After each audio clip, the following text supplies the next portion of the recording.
In this class we want to discuss monopoly. We look at competition as a type of spectrum ranging from perfect competition, which is the extreme form of competition, through monopolistic competition, where it's also quite extreme, except all of the products are slightly differentiated, slightly different, through oligopoly, where there is interdependence between the firms. The producers must watch each other and try to outmaneuver each other in the marketplace. Oligopoly is quite realistic. And at the other extreme is monopoly. Monopoly is a situation where there is no competition. Monopoly is where there is just one single producer and there is no competition in the market. So it's also quite extreme. So we've got an idea now of competition running from infinite competition, maximum competition and perfect competition. That's the perfectly competitive model, running all the way through to monopoly, in which there is no competition, a single producer. Now what we want to do in this session is to talk about the implications of having a monopoly and see what we can discover about monopolies from this discussion. So let's start with a very unusual position, a non-profit monopoly. Well, in this diagram, if I can just put the cursor onto the slide, there you are. In this diagram we have average costs. These are short-run average costs, which are U-shaped. We assume that the average cost curve is U-shaped because of the law of diminishing returns. So at lower levels of output there are still economies to be had, still advantages to be had to expand the company and thereby reduce costs, reduce unit costs. And at some stage all of the advantages of the division of labour and of specialisation are exhausted down here, after which, if output continues to expand, we have the diseconomies in here. We have disadvantages to extra production. And that gives us the shape of the average cost curve, the law of diminishing returns in production. So what we've got is a U-shaped average cost curve, short-run average cost curve. This is a short-run model. In the long run we talk about economies of scale and diseconomies of scale, but in this case we're just talking about the short run. And on the model also we've got the average revenue. The average revenue is like our demand curve. It's downward sloping. As output increases, the company may have to cut the price. Average revenue is just the price. They may have to cut the price to stimulate more sales. Hence the average revenue curve is downward sloping. Now you can see from this diagram that at any level of output, costs are greater than average revenue. So if you look at the diagram, at any level of output, say this level of output here, costs are greater than revenue. Here costs are greater than revenue. Down here costs are clearly greater than revenue. So this company would close down. This company is a non-profit making company and it's a monopoly, and we always assume that monopolies are very rich and very prosperous. You could have a monopoly, be the single producer of something that nobody wants, or your costs are too high.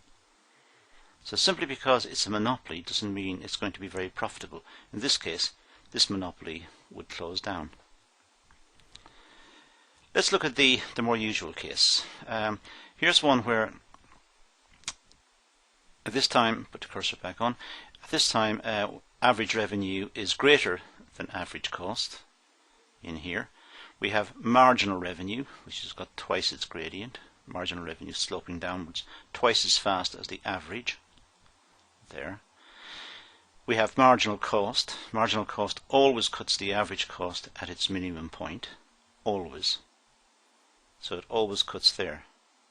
Students often make mistakes here and draw the marginal cost cutting up here somewhere, cutting over here. That's wrong. It always cuts at the minimum point. And for profit maximization, say QM, profit maximization here, marginal cost must equal marginal revenue. There it is, marginal cost equals marginal revenue. Now at this level of output, the average cost would be A and the average revenue is B. So revenues are greater than costs.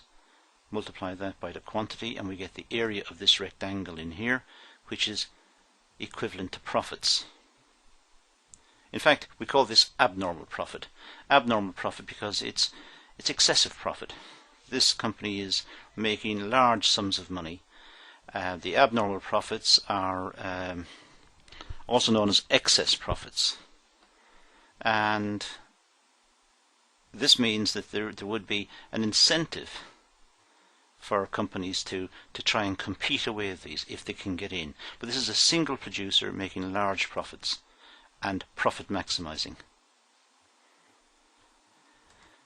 So there are abnormal profits in there, and the abnormal profits are equal to PM BAC. PM BAC. So the area of this rectangle are the extent of the abnormal profits. To maintain the abnormal profits, as I said, the company would have to have barriers to entry. They would have to be able to stop other companies from setting up against them. Once word gets round in the market that the company is making excessive profits or abnormal profits, then other companies will want to join. They want part of the profits. So this particular company will have to stop them. They may have specialist knowledge, for example, or they might have specialist machinery, or they might have a legal right to produce this that other people have not got. So there are various possibilities that will stop them from stop other companies from producing. If we compare monopoly and perfect competition, we would get something like this. Here's our situation we just had a moment ago. PM was the monopoly price. This is here. This rectangle in here would be the, or it's not drawing in exactly, but that's the abnormal profit area in there. If it was perfectly competitive, the marginal revenue would be horizontal. The average revenue would be horizontal, which is of course just equal to the price. If it's horizontal, it'll touch the average cost curve just at the bottom, just at this point here. So what we've got now is we've got the monopoly position with price at PM versus the perfectly competitive price of PC. Now you can see the consumer will pay a lot less under competitive conditions. The consumer pays this much under perfect competition. Under monopoly, it'll pay much more. Also, under perfect competition, the consumers will get more of the good, whereas under monopoly, they get less. And therefore, it's concluded often that competition is better than monopoly, and for that reason we have controls on monopoly. However, let's look at some advantages associated with monopoly. Well, the first one is, if a company is making large sums of money, large profits, there may be job security for the people working there. And job security is important. Do you really want to work for a company that's very competitive but just surviving? Or do you want to work for a company that's a monopoly, making large profits, giving you a bonus and a company car and looking after you? There's a tension there. There's an issue to be addressed. Also, monopoly can afford research and development and make investments for the long run, whereas a perfectly competitive firm whose profits are squeezed can't afford to make research and development expenditure. So in the long run, we would be worse off. The consumers would be worse off. We don't get new products and we don't get new ways of doing things, and economic growth would be restricted. Also, foreign companies could easily compete because the foreign companies, monopolies here could easily compete with the foreign companies because the foreign companies have become large, have become monopolistic. What's needed are monopolies to fight monopolies.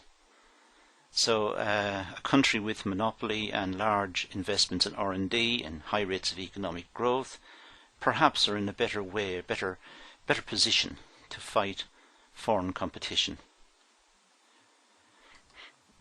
And also, monopolies can donate money to charities and to good causes. They've got excess funds, whereas perfectly competitive firms don't have the resources. They don't have the profits to do that. And of course the large companies benefit from economies of scale, economies due to size. As companies get bigger, they can have specialist machinery, specialist departments, specialist personnel, they can have R&D expenditure, they have specialist distribution outlets. They benefit from their size. They're able to negotiate discounts on bulk buying and negotiate favourable terms in the banks. So large companies have got advantages in all sorts of ways. Now, these are some of the advantages of monopoly. We've already seen earlier that the basic model that's used is this one here, which is to compare perfect competition or a competitive model with monopoly. And as you can see, perfect competition appears to be much better. We get it cheaper and we get more of it, more of the product. Here we pay more for the product and we get less of the product. Therefore, perfectly competitive markets are better, competition is better than monopoly. However, as I've also just pointed out, there are actually advantages to monopoly that need to be taken into account. So there is a debate. It's not as clear-cut as the diagram would suggest. Okay, that's an overview of monopoly versus perfect competition. Hope that was of some use. Thank you for watching.